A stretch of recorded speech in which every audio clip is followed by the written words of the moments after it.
हा आहे नायलॉनचा साबुदाणा आणि नायलॉनच्या साबुदाण्याचा चिवडा आपण उपवासासाठी खातो. तर चला आज एकादशी स्पेशल तुम्हाला मी नायलॉनच्या साबुदाण्याचा चिवडासुद्धा शेअर करते.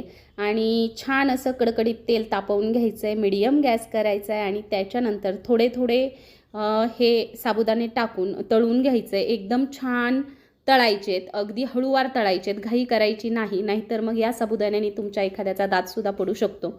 जरी साबुदाणे वर उचलले तरीही ते उड्या मारतात आपल्या झाऱ्यामध्ये, त्याचं टेन्शन घ्यायचं नाही. पुन्हा थोडे थोडे टाकून सगळे छान असे तळून घ्यायचेत, नाहीतर जर का चांगले नाही तळले तर दात पडणं फिक्स आहे.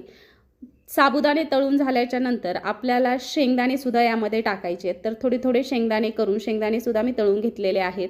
शेंगदाण्यानंतर आपल्याला बटाट्याचा किस, जो आपण उन्हाळ्यात वाळवणीच्या पदार्थांमध्ये बनवतो, तो बटाट्याचा किस इथे आपण तळून घ्यायचा आहे आणि तो सुद्धा आपल्याला चिवड्यावरती टाकून घ्यायचा आहे.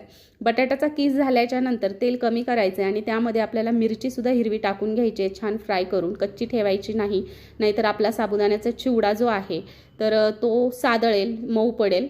तर आता मीठ टाकून सगळीकडून खालचा वरती, वरचा खाली करून घ्यायचा आहे आणि छान असा आखाड स्पेशल एकादशीसाठी साबुदाण्याचा चिवडा रेडी आहे. माझा साबुदाण्याचा चिवडा तुम्हाला कसा वाटला कमेंट करून सांगायला विसरू नका. याच पद्धतीने नक्की करून पहा. चला भेटूयात नेक्स्ट मिनी व्लॉग.